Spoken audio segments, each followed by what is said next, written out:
what's up, you guys? Welcome back to the new and experienced investor podcast. Today, we are talking about international real estate investing, and it's going to get sexy. I'm one of your hosts. I'm Alex Barnett. I'm the new guy. And I'm Joe Holmes. That makes me the experienced one. It sure does. We have an amazing guest today. So glad we were able to get him.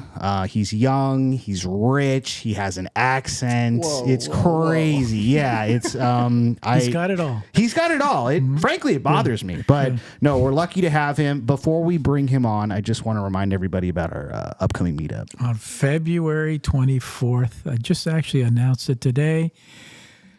We will be having the famous Aaron Rosen. He's going to speak to us about the good, the bad, the ugly about insurance. And I asked him to be specific for investors. Yeah. You're gonna wanna be there. Yeah. You owe it to yourself to be there, especially with everything. You guys know what's going on in California. I always like to remind you guys, you get the most out of these podcasts by jumping in and being interactive. So this is live. Make sure you share it far and wide. Get this to all your new and experienced investor friends or people who are thinking about investing, and then jump in the chat so you can get a chance to speak directly with our guest, directly with Joe, and get your questions answered today. It's one of our most requested parts of the show. Nice. Yeah, so go ahead and do that. And you left the best part out. What was it? The number one Live. Oh, that's right. In Laguna Hills. That's right. I'll fit that in there somewhere. Okay. So before we launch into the topic, let's just really quick go over our two tips as the experienced and the new guy. You want to go first? I'll go first. Today we're talking about, we don't know what we're going to talk about just yet until we bring our guest in. But a tip that he might be bringing up, because I've heard him speak before, is building a team. So I don't want to take your tip, but I had did. Well, no, we can both do a tip about building a team. Oh, mine would be, and it's kind of a cliche. Everyone says it be, hire your wife. Hire your wife. Number one, pay her well. That's it. My tip is real simple.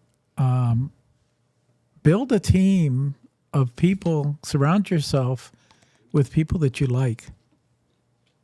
That's my tip. I don't have to like them as long as they get it done. Oh, no, you have to like them too. Okay. It just makes it more fun. I don't like you as much as I do producer. Well, that's true. Yes. So that's why you hire your wife and pay her well. Yeah. Anywho, let's go ahead. Let's jump in. Let's bring our guest. Today, we have Tyler Jordan with us. Tyler, thanks for joining us. How you doing? I appreciate it. This is incredibly legit. I'm really excited to be here.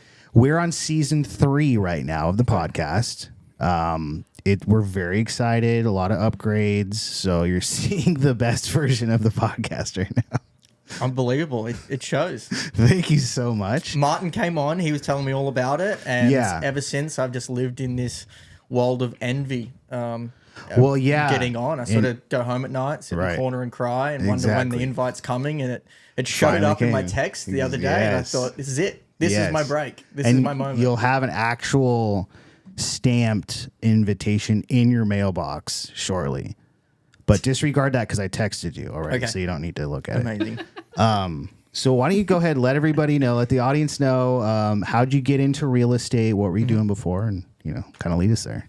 For sure. Yeah, I got into real estate when I was super young. Actually, very proudly, I'm a high school dropout. So I dropped out of school when I was 15 after seeing what my father was achieving in real estate, just doing fix and flips and also some long-term rental holds. And so I dropped out of school and went all in on that, doing straight into sort of the construction side of it. And I also am a huge lover of diggers and excavators and bulldozers and things like that. So I went into the foundational side of real estate and learning how all of the foundations work, from everything from single family homes all the way up to, multi-story high rises, big subdevelopments, things like that. And so I had a career on that side of things and went into my own deals, realizing that, I can just essentially get other people to do the things that I don't know how to do. And so that's what I did. I brought in, as the theme, I brought in a team and, started doing remote developments, which allowed me to travel. And that's how I've ended up in the US. I was doing some deals back in Australia while over here and traveling around. And, now I'm doing deals in Costa Rica and hopefully other countries soon, whilst staying here in the US. That's the 30,000 foot view. That's amazing. Thanks for summarizing all that. And then now you're, maybe you could tell people about Nova Haus. You guys were at the meetup one time, and it's a really cool concept and idea. Maybe you could go into that as well. For sure. Yeah. The Nova Haus, we develop luxury housing outside of the US. So our whole tagline, if you will, is we want to continue to become the international investment option for US investors. So we build properties that are 6 to 12 bedrooms, 8 to 12,000 square foot residential properties, but they're set up for groups of individuals of 10 all the way up to groups of 30. So they have all the amenities to host your event, your meetup or your company retreat, things like that. Your gym, sauna, cold plunge, meeting room. We've even got podcast studios going into some of these places. The whole bit.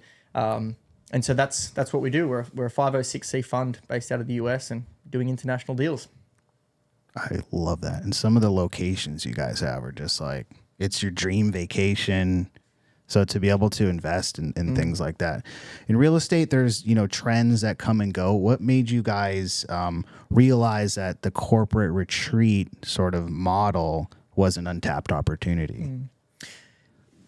It's actually a two-stage realization. The first stage, we formed an online community of investors, business owners, and developers. And we were doing, meetups, in-person meetups, and, creating and cultivating this community. And when we started doing in-person meetups, we realized how difficult it was to find locations to host 10, 20, 30, 40 people. 47 people come from multiple different countries for 3 nights, a 3-night retreat. And we hired multiple sort of mansions and then spent a ton of money fitting them out to be what we needed them to be.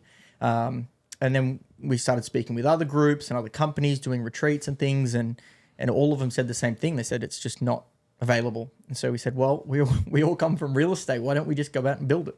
Why are we waiting for other people to create what we want? Why don't we create it? And so we did. And then the second realization of that was, this was in the middle of COVID, right when everything was starting to go remote. And so there were companies putting mandates in place for their employees that, once everything goes remote, they've got to attend 1 or 2 company retreats a year.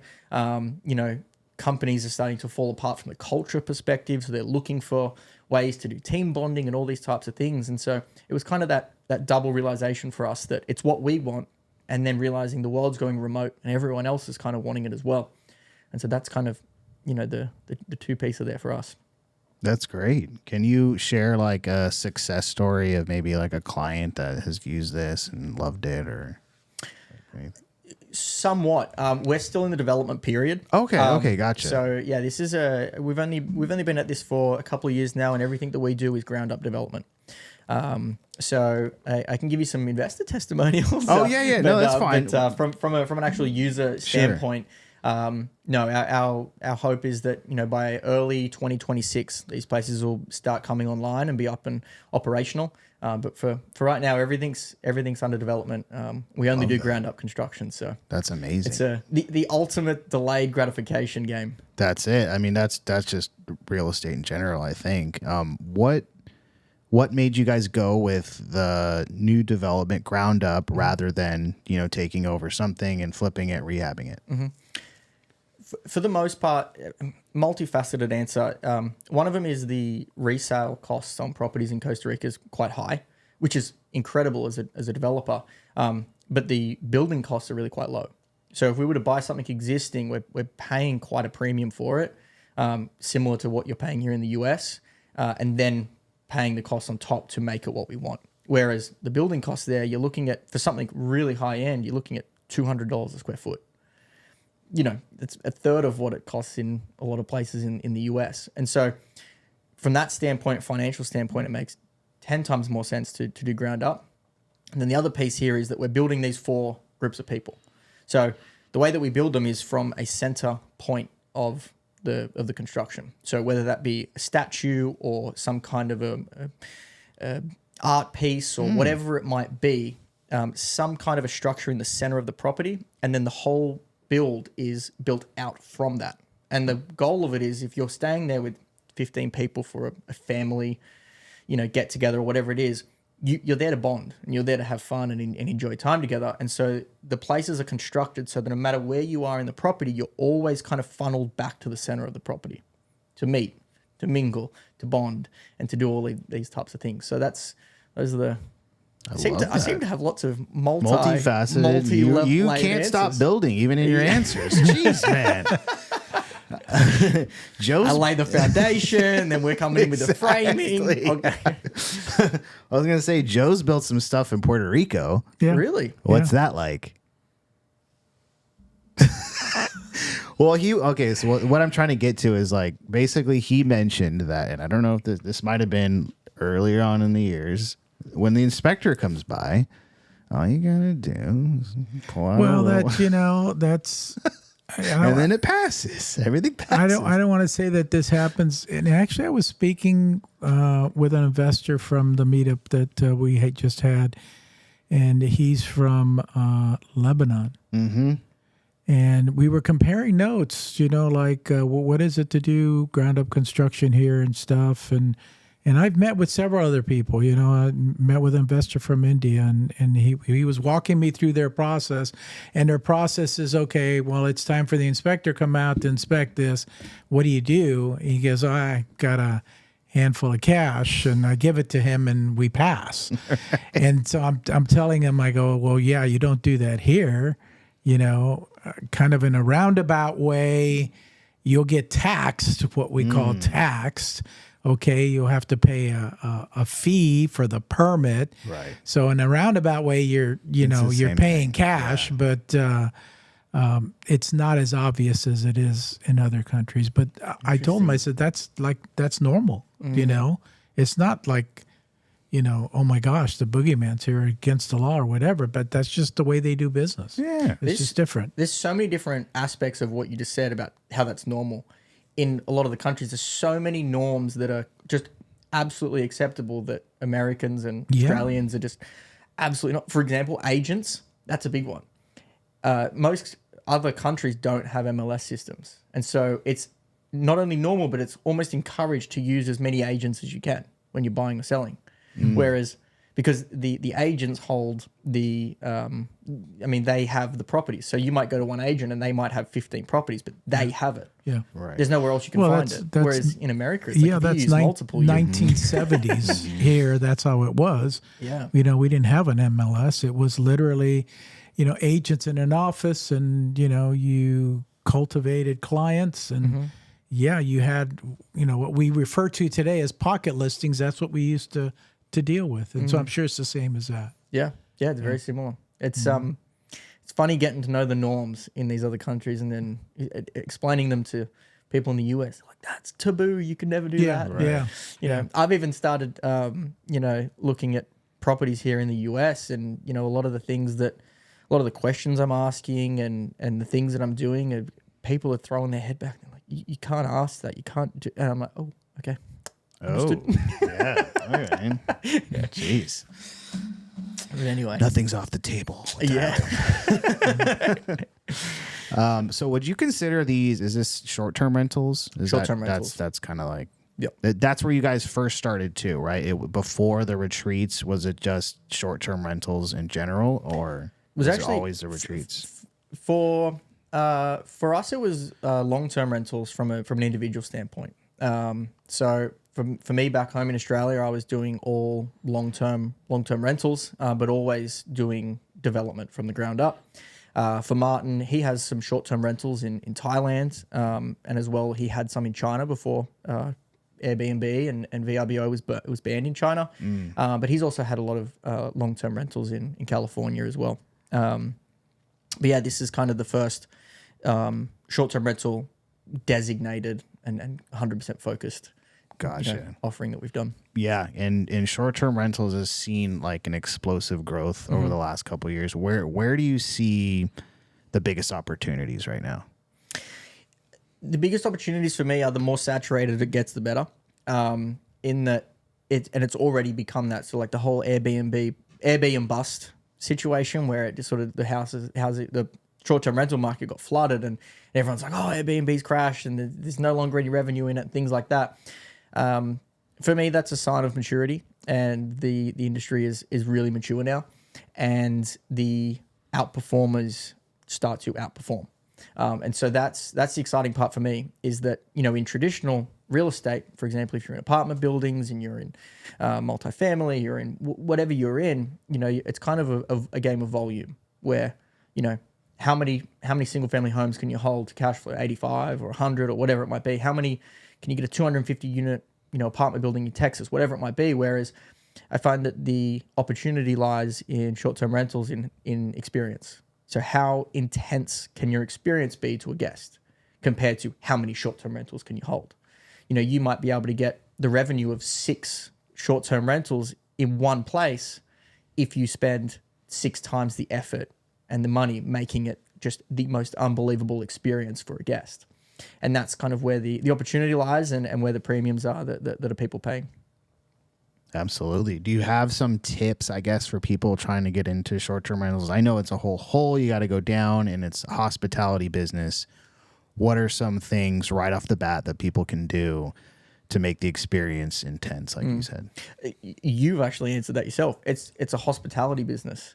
So one of the biggest things we find is traditional real estate investors and developers have moved into the short-term rental industry, and they're bringing traditional values and mindset and what has worked in traditional real estate. They're bringing that to the short-term rental world, and that is the hard part. And so going at everything from a lens of hospitality, the same as you would with the dining experience or going to a theme park or anything like that, you want to over deliver to a point where your customers are kind of overwhelmed with the options they have and the excitement of all these unique things, and you can go wild with it compared to, if you were to start putting crazy artwork into Texas apartment building, everyone would be like, what's going on here? Whereas in an Airbnb, people will pay more for that rather than shun it. So I would say go wild, beyond probably what even you're thinking. Go more wild than that. And it's all about the experience, not the stay. Right. And how do you guys differentiate your properties from like the thousands of worldwide luxury properties? For us, it's amenities. We have been able to find very, very few properties that are built with the amenities to facilitate groups of people that aren't a resort or a hotel. And so we have a residential house, but we have the resort style amenities. And so there are properties that are doing it to some degree, but having everything in one is what we think differentiates us. To be able to have a place that has a gym, a sauna, a cold plunge, a meeting room, a podcast room, pickleball courts, the whole thing, but it's yours and it's a house. We haven't been able to find that anywhere, and it's what we want. And the more people we're talking to and the more groups that are popping up, Go Abundance, I'm not sure if you've ever heard of that group. They're a perfect example of groups like that are starting to pop up everywhere, of these high net worth groups that are looking for all the new trends in, I almost want to call it like the manosphere, where everyone's like cold plunge and then gym, and then it's like get on the podcast. And it's like we're facilitating that new buzz, if you will, that's coming around. Yeah. That would definitely make for a very unique experience, especially if you have you bring out your company there and do like the culture building and all that stuff. Yeah. Have you ever been on a retreat or any kind of a company event? Joe and I just go out into the woods every once in a while, but that's about it. Surprised you're making that. You tried to go to Hawaii last week, and then that failed. That failed. Oh yeah, we were talking about that. What happened? Yeah. We're not sure if it's a deal yet, so we're like, let's hold off and make it an actual romantic stay. Yeah, see that was the other problem. It was just supposed to be him and I going, Oh, right. but then she wouldn't. The producer says, "You're not going without me." Right. And so then somebody else got involved as well, and it's like, okay, I'm out. Yeah. So Yeah. I think we invited you too. And the deal fell through. Hey, don't let the truth get in front of the story. So we put it on pause. But circling back to building the team, like we've been talking about, Joe mentioned having to like your team members. Is that a true statement?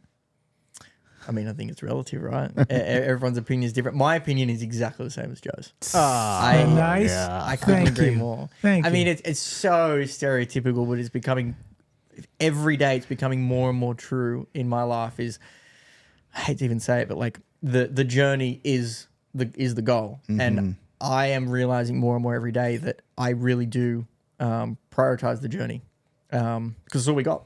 And so if I'm not working with people that I like, and I'm not working with people that are competent and confident and are great people, I have proven to myself that I will not give up or get any kind of money for that. I'll turn down anything to make sure that I'm working with people I know. Having a laugh is a big one for me. I'm into that. I like a good laugh. Yeah. Alex, who do you work with that you don't like? I'm just kidding. I know. True. I was in a band Yeah, for that's like true. 15 years. So, yeah, that's my whole background. You were on the phone the other day for an hour with some guy and talking about World War II. And it's like, oh, God, he's made another friend. You know? Another friend. Yeah. Yep. What do you remember from World War II? No, I Good talked period of your life? No, I talked to a guy. He was like in pre-foreclosure. And it started, that's how it kind of started off as, hey, we can help you. All of a sudden, he's talking about all the stuff he's got in his garage that he needs to move out. And then he starts talking about this World War II, his time in World War II, memorabilia. Wow. And then like an hour goes by and they're trying to leave for lunch. And I was going to go, yeah, Joe's like, he's not going to sell. Just like get off the phone. This guy hadn't talked to anyone in like 3 years. So he's just giving me everything. But I think that's one of the hardest parts about finding good deals is half the time they're coming from the elderly or senior population, and my word, it is so hard to get away sometimes. yeah, I can't shut him down. I'm not good like that. I just like, yeah, keep going. Come on. Let me know. I'll cancel everything for the next And 3 then, hours yeah, just to not hang up. Yeah. But then I'm not, by the end, I'm like, okay, I got him. And then I'm like, so how much do you want for your house? And it's worth like 300,000. They're like, I'll take 700,000. Oh, okay. See ya. So thinking rapport doesn't get you the deal is you got to have a little bit in there, but at the same time, you got to know when to shut it down.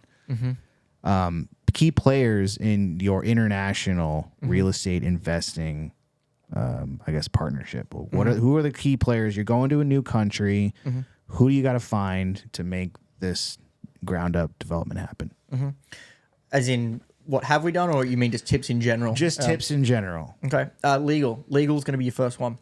So if let's say that let's use Colombia for example. We're not in Colombia, but just as an example, you'd go into Colombia and you would spend as much time as it takes to find the top legal firm in Colombia who are dealing with the highest net worth investors, who are dealing with the Hiltons, the Marriotts, the Waldorf Astorias, who are dealing with these huge players in foreign investment.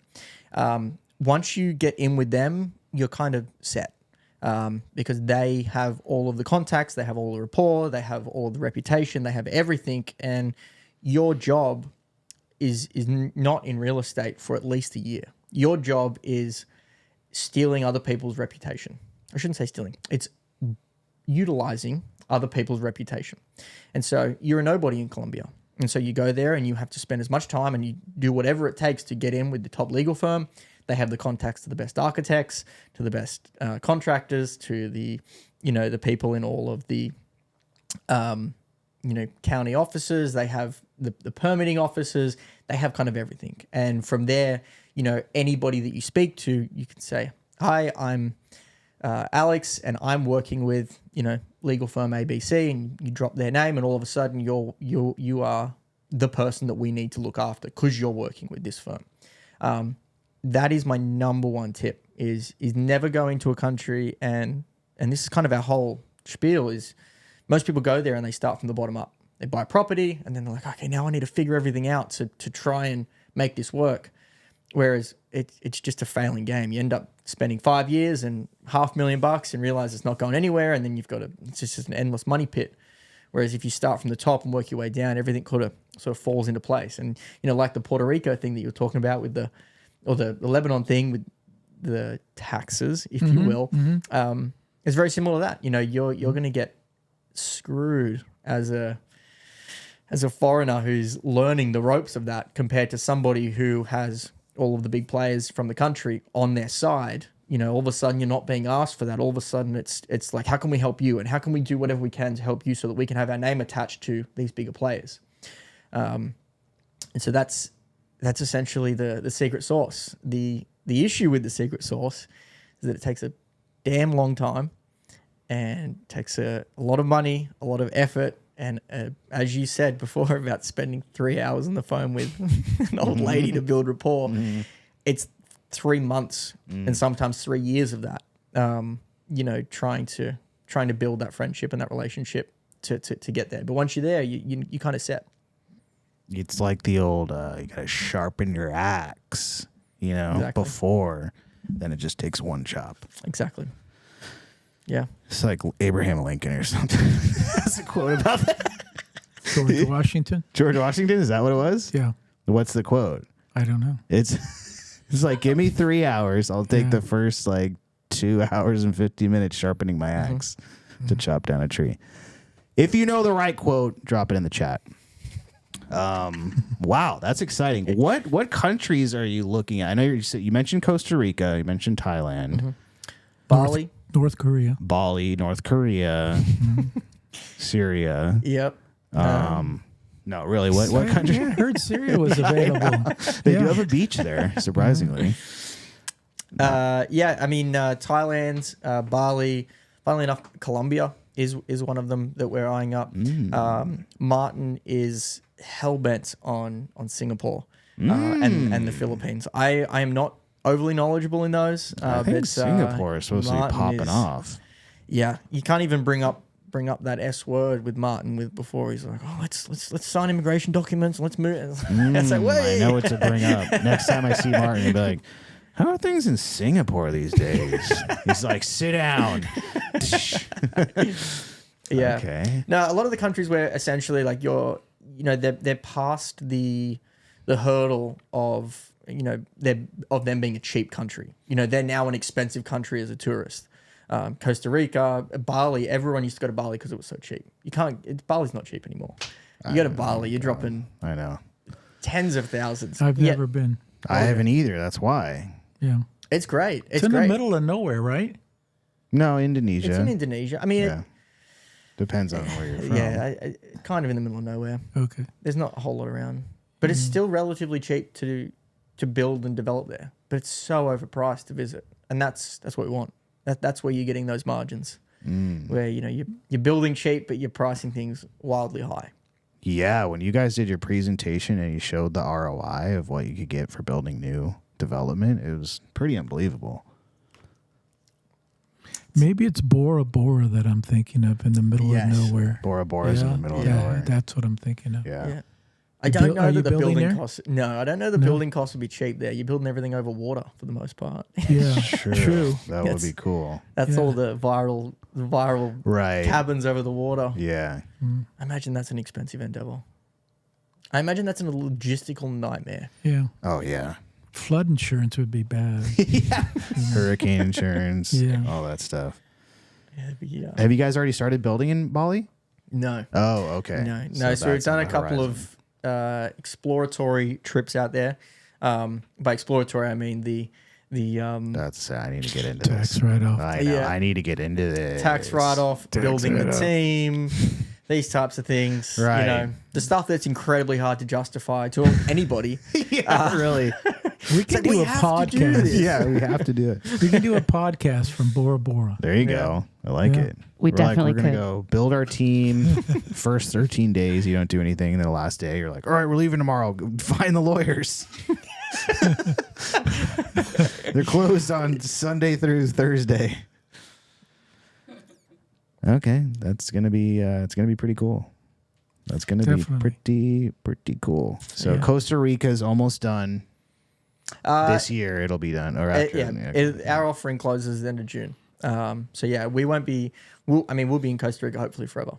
Nice. But in terms of actually getting involved from an investment standpoint, June 30, and then hopefully we start having properties come online first quarter of 2026. Wow, So very That's excited. Yeah, that is Very exciting.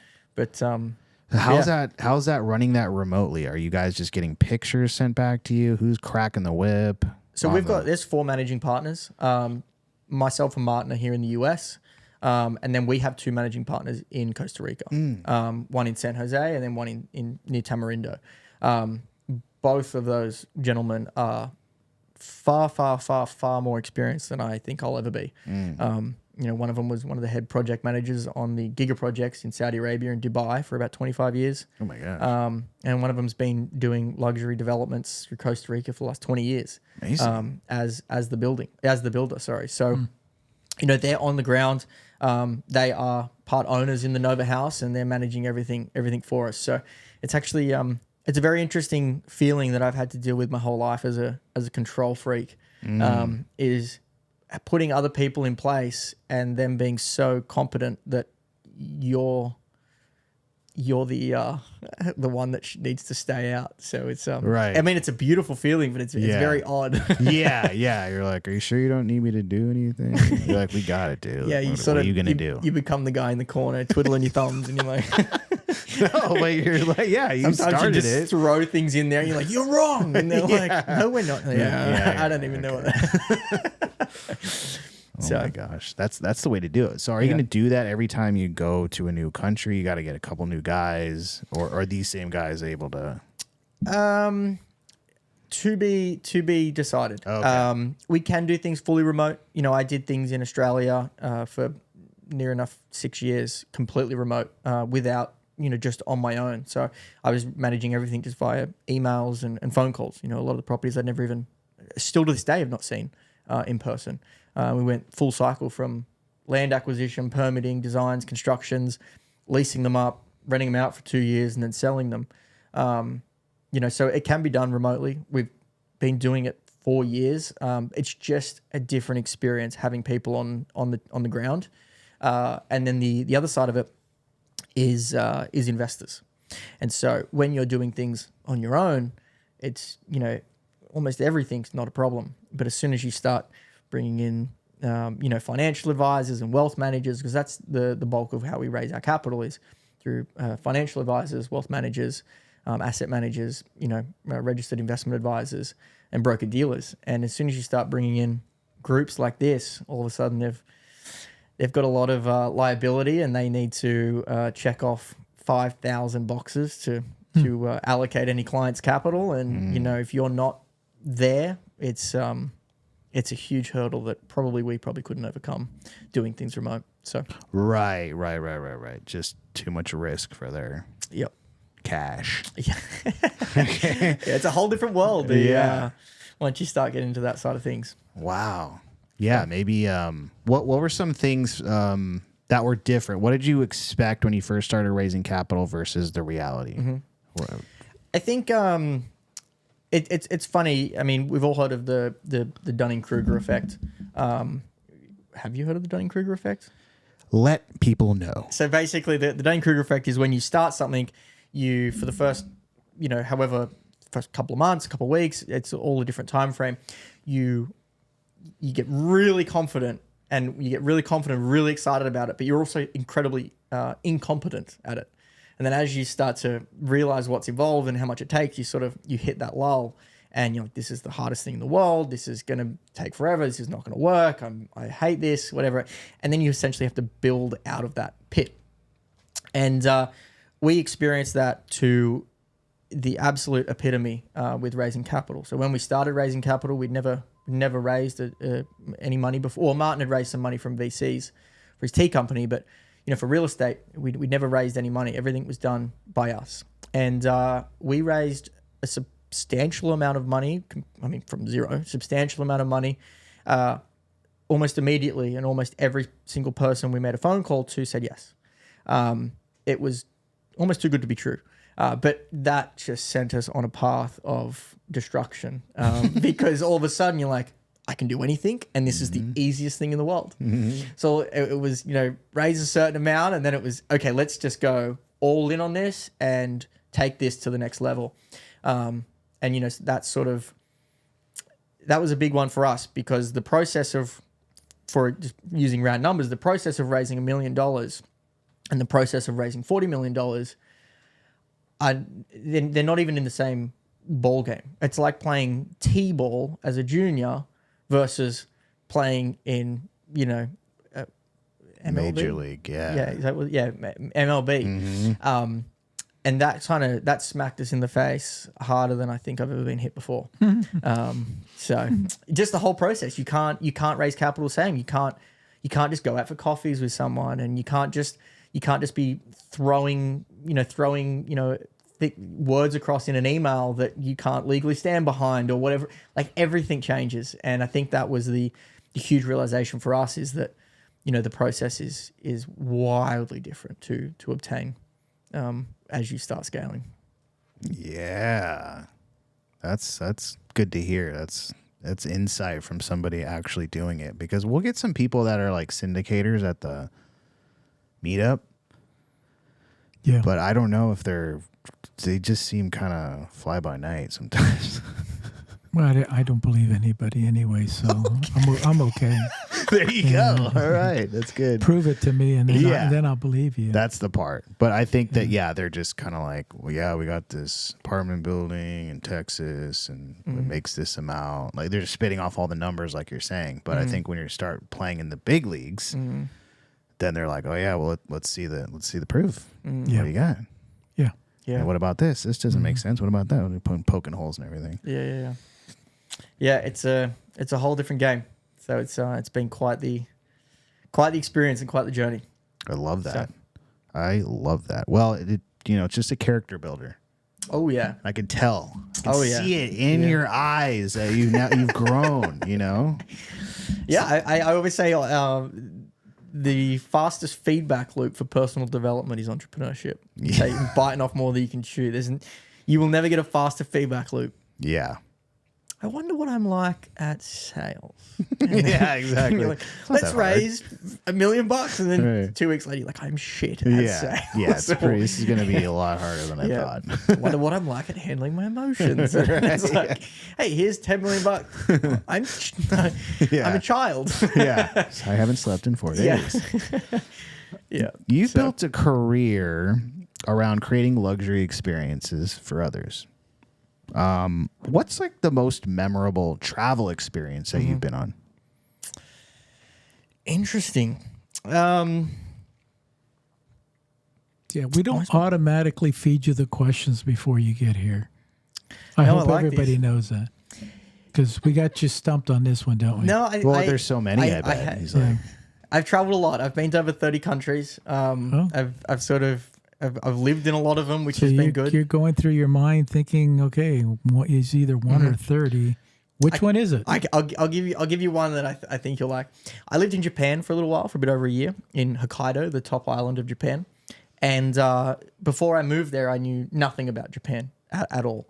Didn't know the language, didn't know anything. But I arrived in Japan, and I worked. I got a job pretty much the day that I got there with a company called, they're a split, they're Hokkaido Backcountry Club, and they also are branded with DC shoes. Oh, cool. And I got a job as basically their lead snowcat driver for the DC team. So I would go out in the backcountry with the pro snowboard team and skiing team, and they'd be like, oh, we want this huge kicker built and for this movie that we're shooting, and then I'd go and spend 2 days in the cat, and I'd build out these 50-foot Buddhas and things like that. Job? I know. Yeah. Good job. But the first day that I got the job and I had to spend a week in a remote part of Hokkaido doing all the pre-maintenance on these cats and getting to know the cat. By cat, I mean like the snow cat, like the big machine. And we're in a little town called Shimamaki. And we arrived and we were a tiny little town of about 250 people on the ocean. And we went out to a restaurant that night, and I was with one of my colleagues there who was born in Japan but lived in the US from about 2 years old. So he's American accent, the whole thing, but looks Japanese. And we were at this restaurant for about 20, 25 minutes. And all of a sudden, there's just people were sort of flocking into this restaurant, tiny little restaurant. And everyone wanted to take photos of me because it was the first white person they've ever seen. And couldn't communicate with anyone. So there's a room full of people, 20, 30 people in this tiny little box, and the people are just rotating in and out to take photos, but you can't, there's no conversation. I don't speak Japanese, I don't speak English. So it's just a silent revolving room of, there's a white person, let's figure this out. So that was an interesting experience. And then later on, after we finished dinner, we went to an onsen. An onsen's a natural hot spring. Now, in America, the social thing to do at work and with your friends is you go to a bar or you go play pickleball or whatever. In Japan, they go to an onsen. And an onsen is, as I said, a natural hot spring. But you go there and you're completely nude. And I had no idea. So I've first day there with a bunch of these new people that I've never met before who are now my colleagues at these natural hot springs. And everyone just strips completely nude. And I'm with like 5 guys. I'm like, There we go. after spending, 2 hours with 100 random Japanese strangers taking photos of me. And now I'm nude in a hot tub with. Wow. So that was one of the most memorable. I don't know for the right reasons or the wrong reasons, but it was one of the most interesting experiences I've ever had. Absolutely. That sticks out to me. Oh my gosh, I love that. I was in France on vacation with my wife. We were in a taxi, and they have nude beaches over there. Okay. And so the taxi driver, for whatever reason, says, "Oh, look over to your right. That's one of our nude beaches." And then there was an old lady and an old man. Yeah, of course. And I can tell you, they should not have been nude. Okay. Well, it's not Baywatch, Joe. They That's should kind of the not have prerequisite been for a nude. nude beach. Isn't it, Yeah, though? You should not be No, nude. you should not be nude. No. Yeah. Yeah. They just, they're free. No, They're different free. experience. Yeah. Younger co-workers have probably a different experience. Yeah. Everything's a little tighter. Yeah. A lot. I remember we went to Japan one time and Lauren had like bleached blonde hair and people were like asking her to take pictures. It was like platinum hair. They're like, yellowhead. I don't know what they were saying, but Yellowhead. I don't know. It was a couple different families, but I don't think they were Japanese. So they were from another part of Asia and visiting okay. Japan. But right.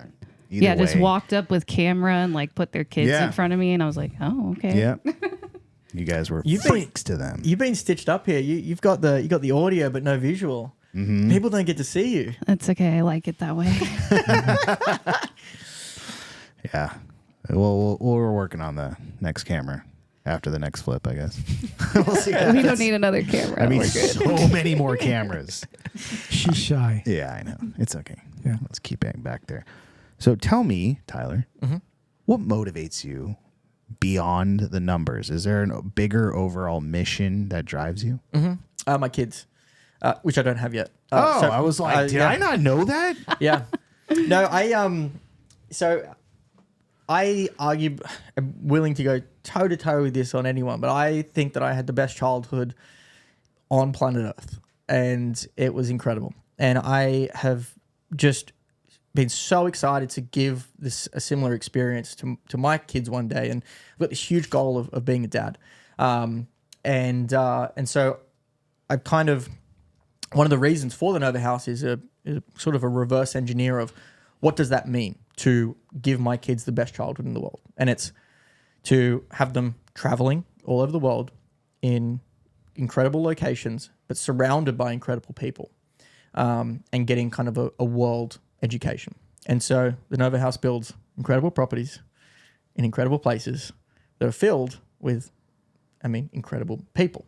People that are into the gym, people that are into cold plunging, people that are into business, people that are into podcasting, people that are into creating things and building things and all these types of things. And so for me, it's actually looking at what do I want beyond me, and then how can I reverse engineer it so that by the time I do have kids, their life is by default, surrounded by incredible individuals that I would be happy to raise my kids. Because that's how people are raised, is they're raised by a community, whether you admit it or not, whether they're being raised by the community of TikTok or whether they're being raised by the community of, your family, friends, or whatever it might be. It's like I'm trying to craft that community of the guests that I want staying in the places that I also want my kids to experience. Amazing. Let's go to our chief dad correspondent. Is that true? I heard a little bit of liberal tone in there. What are you talking? What? It's like How is that? Where was the liberal tone in that? it takes a village. You've never heard that? Oh, yeah, that's true. No? No. Oh, no. It resembled a Hillary Clinton book that she wrote in 1989. So be careful. You're not from here, so you wouldn't know. Oh, my gosh. Yeah, you're not from here. So, yeah. Do you know what I'll do? I I'll do? I'll go back to where I came from. How about that? I know. I know where you're talking about, where you're coming from, and I agree totally with you. Oh, okay. Yeah, I agree totally with you. All right. That was a curveball. Yeah. That's wow, good. Joe control. Yeah, Joe can troll. I just need to. I'm actually throw upset that you caved there, because in my head I was like comebacks. I was really working them up. And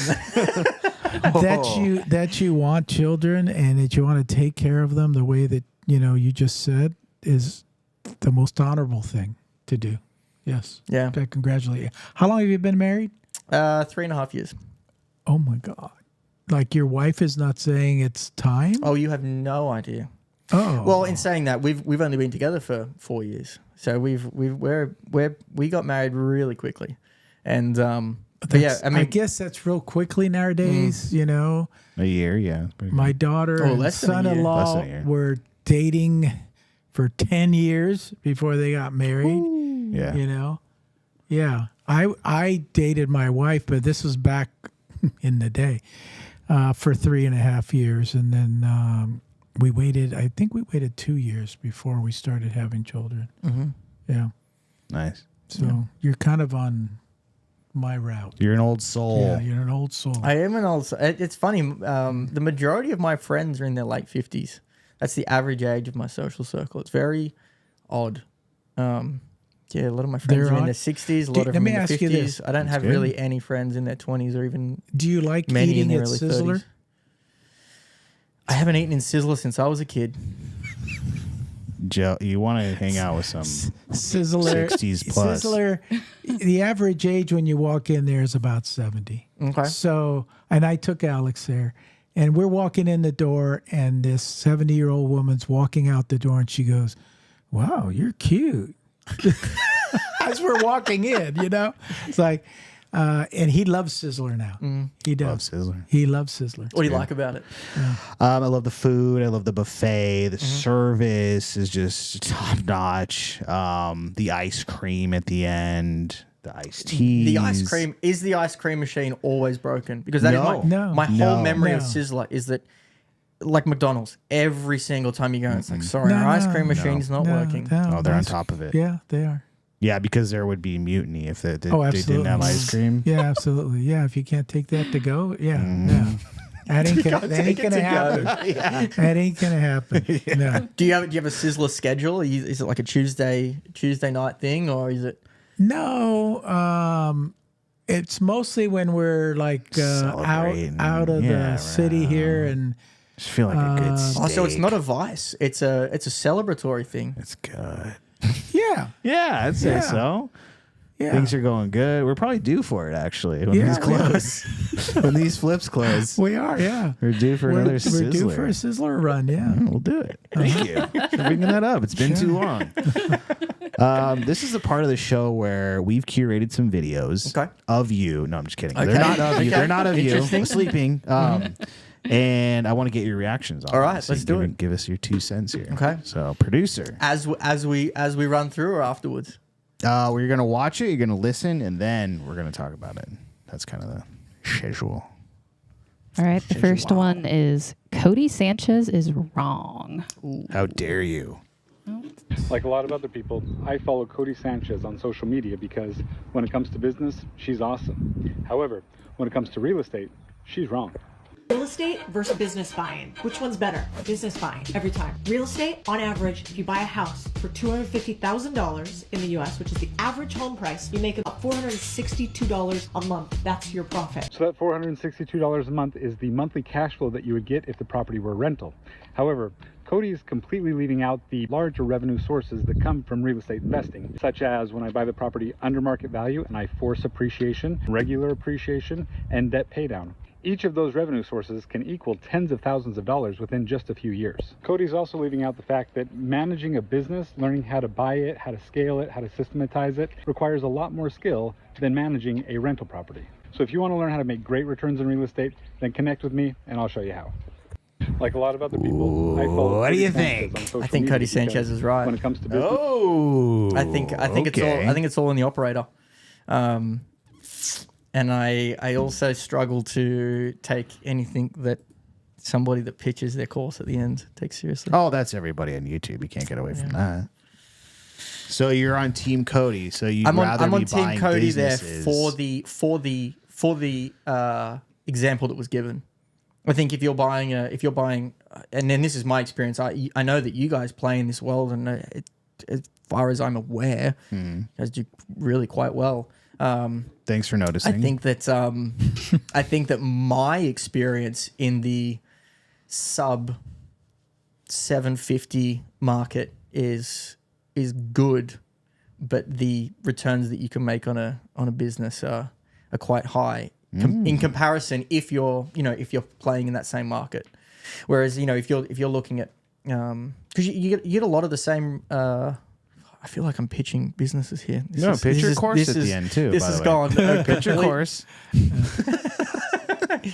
So you can learn more at tylerjordan.com.au. I just think it really comes down to the operator, and I think that it takes a very, very skilled operator such as yourselves to excel in the saturated market that is sub 750. Right. In real estate. And I think that you guys do incredible at it, but I think that most people, quite frankly, suck at it. And I'm one of them people. All right, you heard it here. Cody's right. This random guy's wrong. I think they're both right. And the way I look at it, talk about being a lib. The way I look at it, give everyone a chance. No, the way I look at it is your skill set towards real estate? Or is your skill set towards, let's say, investing in the stock market? I learned early on that my skill set was not investing in the stock market. I'd send money to, back then, a stockbroker, and it was just lose, lose, lose. And then I started investing in real estate, and it was win, win, win. And when we had the .com bubble burst, everybody was crying, I lost so much money and blah, blah, blah. And I'm happy as can be. I didn't lose any. I was in real estate. Rents. I was in real estate. Yeah. I didn't lose any. So I think it just really matters on the particular person and your expertise and what you want to do. Mm-hmm. Like you're not going to turn around tomorrow and start investing in stocks, are you? No. This is what you've chosen. Yeah. No. This is what you've chosen to do. So if that's, just like him, if that's his path, then I think that's the right thing. But I don't know if I'd criticize Cody. She's a really nice person. Oh, he's getting clicks. It worked. We put it on our show. Okay. That's all it is. Okay. Alex brought up investing in stocks a few days ago, and I was like, no. Yeah, I was like, what if we took a little? Thank you. All right. That's why you guys are together. I was like, what if we You're the took a no little and person. put it in? All right. We have like some random stuff that we bought, and then of course some like crypto stuff. But yeah, Oh yeah. If you're under 40, you have crypto. Okay. Yeah. hey, there's a boat in Newport Harbor. What's the name of it again? Boat Coin or Oh something. yeah, Really? yeah, that's pretty good. Get a kick out of it Yeah, every time. I need he's to got see a that. yacht. Definitely like houses better though. All right, ready for the next video? Yeah. Yes. Let's do it. Mistakes people are making in Costa Rica real estate investing. Here we go. Very on topic. Oh, why does this keep popping up? Just move that to your Yeah, screen. trying. Okay. Buying property in Costa Rica, what are the I common know, mistakes Richard. that you see people make, and how can they be avoided? I think one of the things is not working with the right professionals. I do think that there is a lot of value in working with a realtor or somebody to help guide you that not only knows the local market in terms of being able to show you around, but can speak intelligently to the legal process and the risks and the liability and this type of stuff. I think that is the surest way to kind of get right-footed from the beginning. People tend to come down and fall in love and they get excited. And we see this a lot where, they come down and they've got an $800,000 budget. All of a sudden, well, if I did this and I got that and I talked to my cousin, we could spend maybe, $1 million or $1.2 million. And I always encourage people look, stay within your budget. If you reach to make it happen and now it's stressful because it's not comfortable financially, that sucks the fun out of it. Buying property in Costa So Richard Beckson, this guy here that you're seeing on the screen right now, he's actually one of the guys that's consulting us through Nice. the purchase. I'm Thank completely you, biased Richie. here. I don't know what I can't disagree. I can't disagree at all. With It's- what the other guy said? Yeah. Do you know the other guy? I do not know the other guy. Okay. No. You guys will meet someday. Yeah, probably. But he said, basically, like what you were saying, Yeah. find somebody that knows the legal system, stay within your budget. What he described is one of the most common things. Everybody knows somebody who has property that is just an absolute money pit in another country. In any country, and it's based on what he said. If you go there for a vacation, you have the best time because you're on vacation, so it's just phenomenal. And you're like, oh, wouldn't it be amazing to live here? And you stroll past the Remax, and then whatever real estate agency it is, and you see some places in a window, and you're like, oh, it's so cheap. We could do this, and you're sucked in emotionally, and it just becomes this 5-year experience of just throwing money down a drain. So I agree with everything he said. You want to know a random tidbit? That's the reason why Nicolas Cage went bankrupt. Really? He started buying like all these he'd go on a vacation and then he's like, oh, I want to live here. And then he'd buy like the biggest mansion, fill it with all these, like he'd buy like a boat, he'd buy like all these cars, he'd go somewhere else, do the same thing. So he had all these mega mansions. And then one day he was like out of money. So he went bankrupt. I mean, I did it too. We went to Paris. I was looking at chateaus in France, like For $1? not for $1, Oh, I but see. I saw that craze. yeah. Italy has Italy. some for $1. Yeah. Yeah. Good luck trying to get Italian contractors to do anything. Yeah. I don't know. Well, I mean, we deal with American contractors. it's What's the the same. difference? It's the same thing. I don't Same know. thing. Brad's World says they're worse. Like they take off at like noon and start drinking wine and eating pizza. Well, that's Cigarette normal. breaks. That's called the siesta. Yeah. Yeah, exactly. All right. Number 2. 3. Number 3. Number got more. 3. Yeah. Okay, this is the last one. This is phenomenal. Where to invest in Australia? Sydney and Melbourne are not the best property markets to invest in at the moment. Have a look at the house value index on CoreLogic over the last 12 months and what capital cities have performed the best. Now across Perth, Brisbane, Adelaide, you could almost throw a dart in a lot of those areas and end up with double-digit growth in the last 12 months. Definitely wouldn't recommend doing that though. Compare that to Sydney or Melbourne. Melbourne, barely any suburbs there, as you can see, have recorded double-digit growth. And Sydney, the blue chip areas in the eastern suburbs haven't performed very well compared to the more affordable western suburbs. And as a capital city whole, it really hasn't done anywhere near as well as Brisbane, Perth or Adelaide. especially when you take into account the high holding costs to own property in Sydney or Melbourne. Sydney and Melbourne are not You the best. gotta know that guy. Yeah, funnily enough, out of the 26 million people in Australia, he's the guy that I know. He's the guy. That's my best friend. I grew up with him. I don't disagree with him, but I do have other thoughts. Yeah. In that, Let's do it. I want to preface this by saying that I have completely liquidated everything from Australia. Oh. So I am Okay. I am out of Australia, and so everything I say now is just a vanity. Gotcha.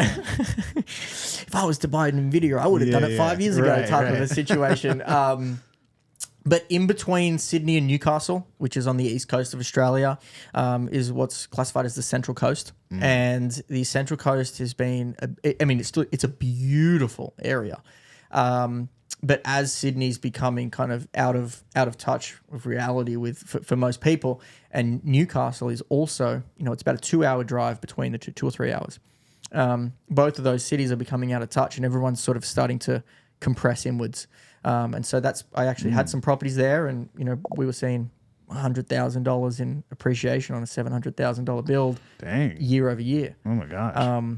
So it's the appreciation's insane there. But as well as in Queensland, from Brisbane, I don't know how to explain this without like a map, but like about an hour north of Brisbane, anywhere where you're more than 30 minutes in from the coast is kind of starting to really kick off. But Australia's a really interesting market. It's 100% a home buying market. You almost can't rent anything there and do well. You for example, in America, America's a renting nation.